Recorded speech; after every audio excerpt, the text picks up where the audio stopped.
Prácticas que son relevantes para las empresas.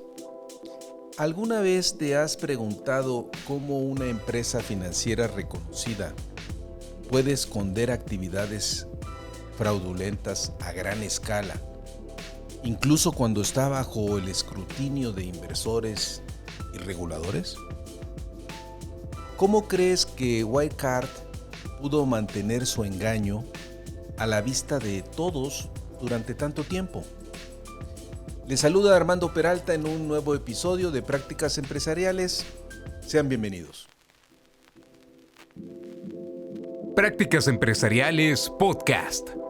Un espacio dedicado a ti. En cada episodio abordaremos temas de negocios, tecnología y emprendimiento que de forma permanente son motivo de análisis, reflexión y discusión.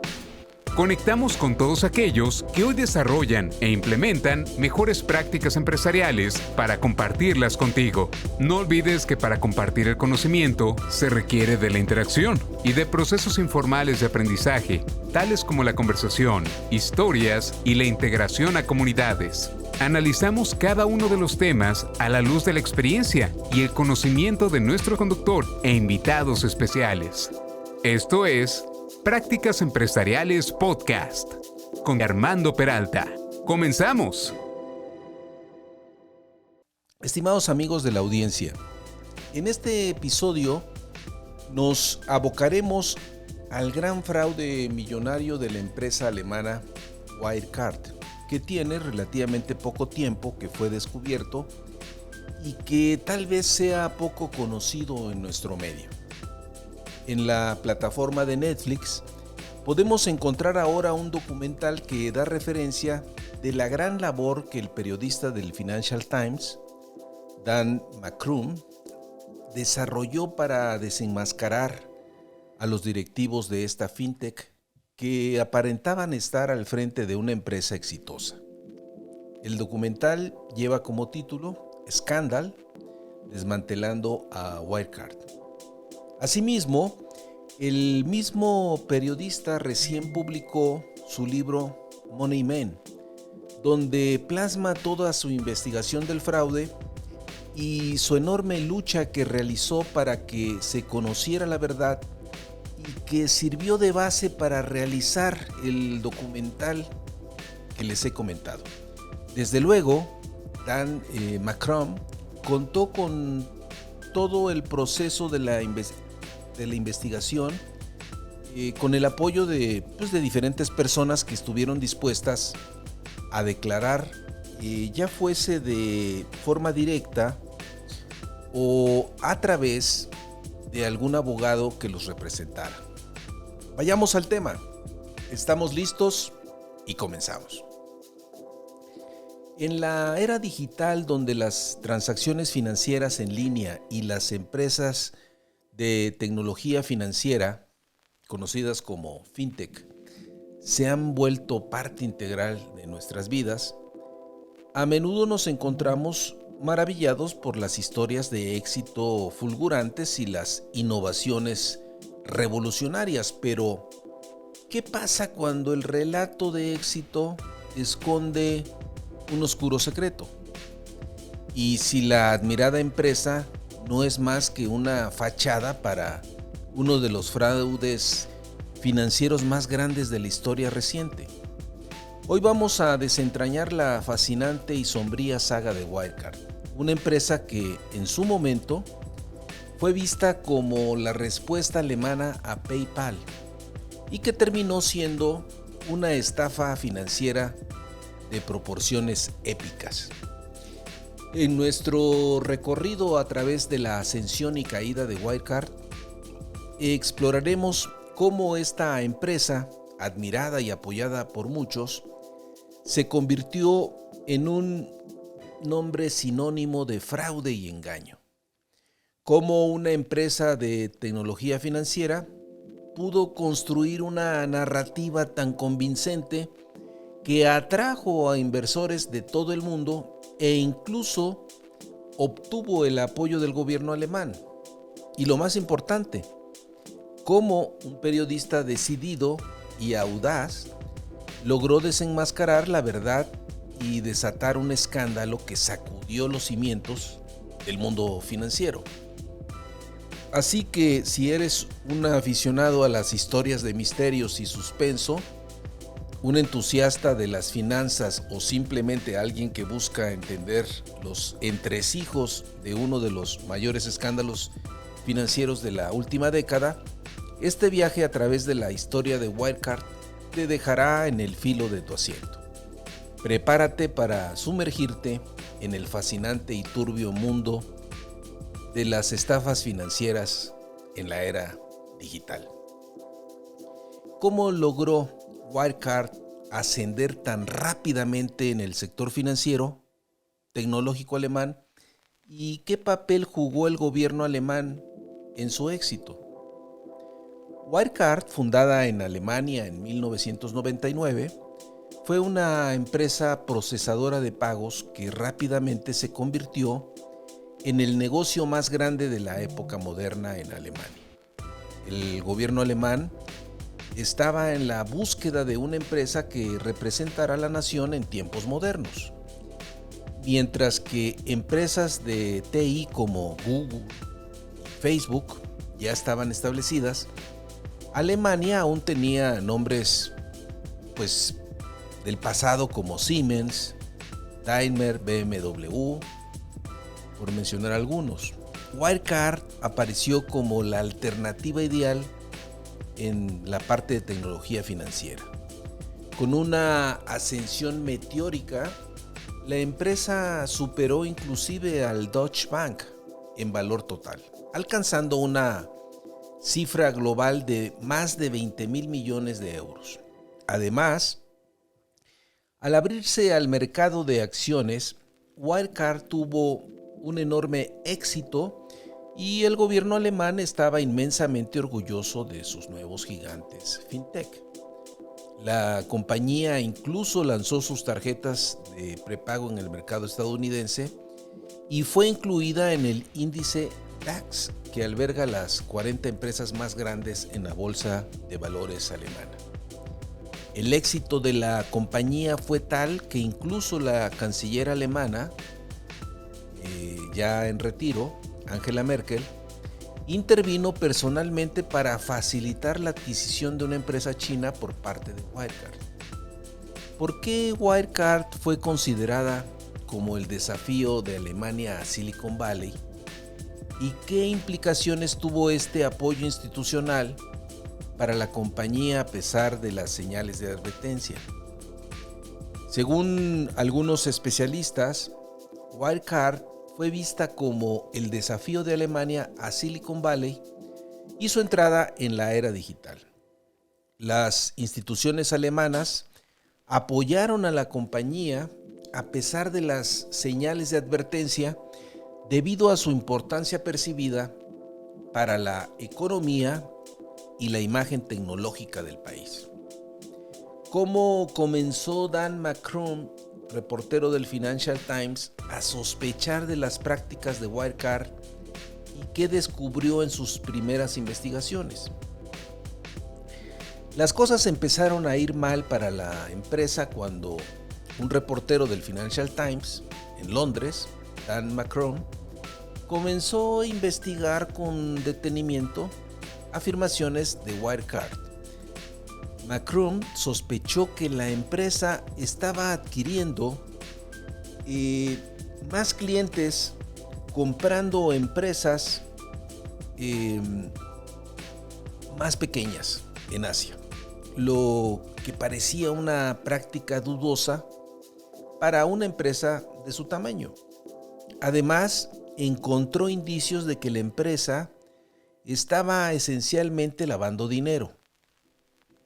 ¿Cuáles fueron algunos de los signos de alerta más notables que surgieron acerca de las actividades de Wirecard y cómo reaccionó la administración alemana ante estas revelaciones? Otros signos preocupantes comenzaron a aparecer. Tras informes iniciales de que la empresa permitía pagos por juegos de azar ilegales en Estados Unidos, se descubrió que todas las transacciones en Estados Unidos eran facilitadas por una empresa en el Reino Unido.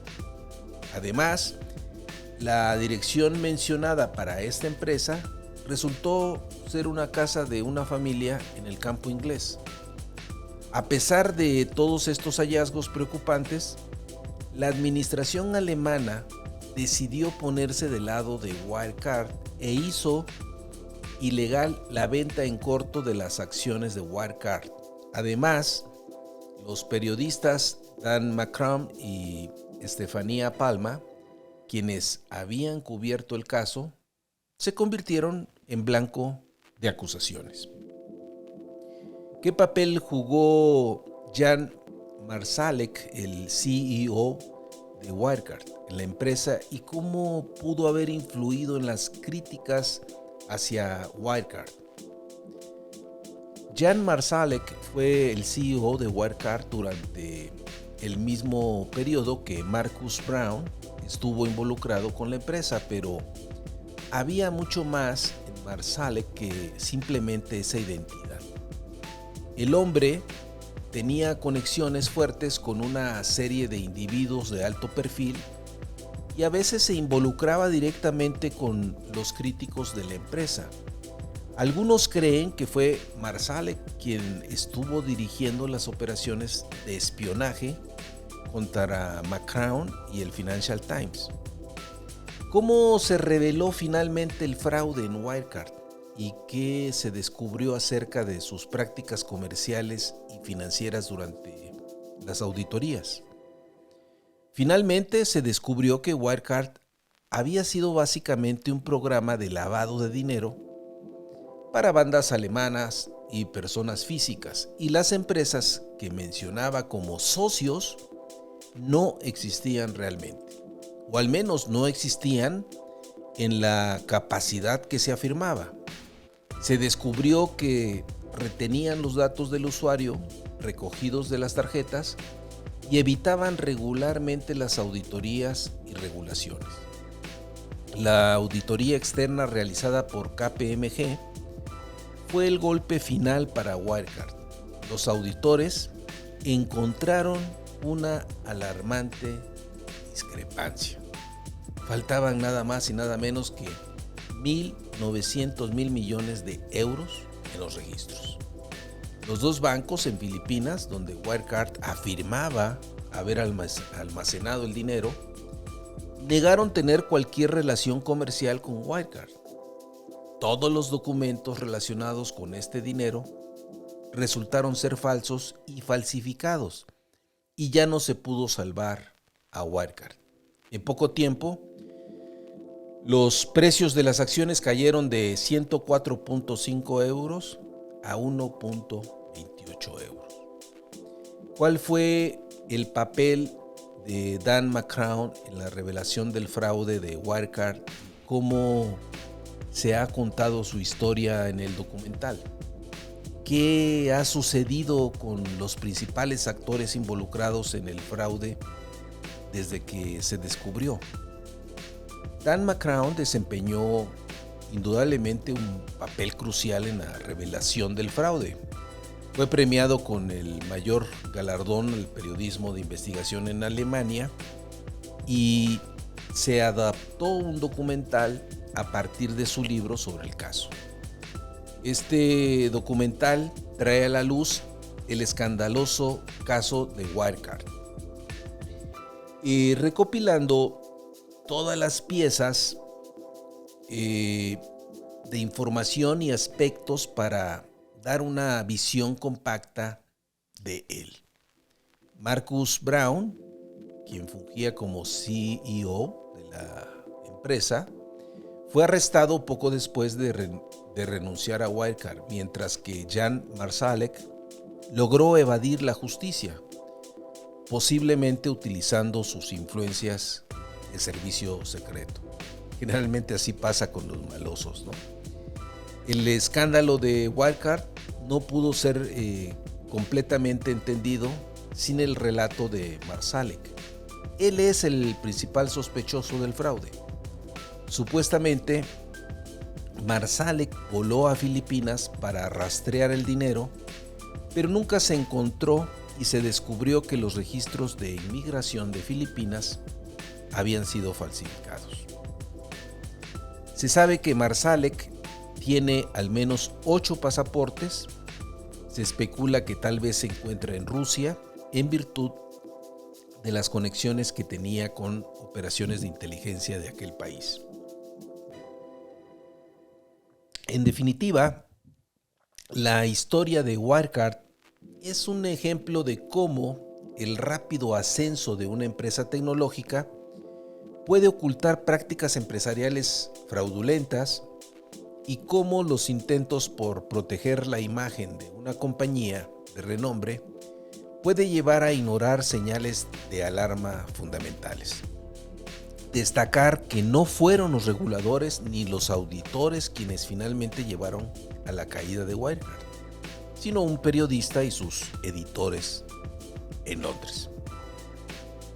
Después de este detallado viaje a través de la caída y ascensión de Wirecard, es evidente que, aunque vivimos en una época de avances tecnológicos y financieros extraordinarios, también es una era en la que las estafas financieras de gran escala pueden pasar desapercibidas durante años. La historia de Wirecard es un claro recordatorio de la importancia de la transparencia, la integridad y el escrutinio constante en el mundo de las finanzas. Además, este caso subraya el valioso papel de los medios de comunicación y el periodismo de investigación en el mantenimiento de la responsabilidad corporativa. La determinación de Dan McCrown y otros periodistas para desentrañar la verdad a pesar de las presiones y amenazas fue esencial para exponer los actos fraudulentos de Wirecard. Como audiencia y consumidores debemos recordar que el brillo y el glamour de las historias de éxito fulgurantes pueden ocultar realidades más sombrías. Es crucial hacer preguntas, buscar pruebas y mantener una actitud crítica y escéptica ante las afirmaciones extravagantes. Para aquellos que trabajan en los negocios y las finanzas, el escándalo de Wirecard sirve como un recordatorio de la importancia de la ética y la integridad. En un mundo donde la línea entre el ingenio y el engaño puede ser borrosa. Es esencial comprometerse a hacer lo correcto, incluso cuando no sea fácil. En conclusión, la historia de Wirecard es una advertencia, una lección y una llamada a la acción para todos nosotros. Es una advertencia de los peligros de la desregulación, una lección sobre la importancia del periodismo de investigación y una llamada a la acción para todos nosotros para ser más conscientes y exigentes como consumidores e inversores. Recordemos siempre que nuestra mayor defensa contra las estafas y los fraudes es nuestra propia vigilancia, curiosidad y disposición para hacer las preguntas difíciles.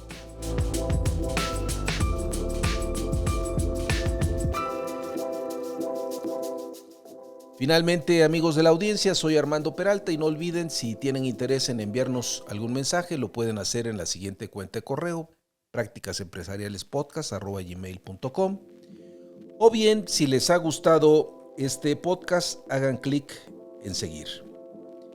Recordarles que ahora este episodio lo pueden ver en YouTube o bien en las diferentes plataformas especializadas de podcast como Spotify, Apple Podcast, Google Podcast, entre otras. Nos pueden buscar como Prácticas Empresariales Podcast. Nos escuchamos en el siguiente episodio.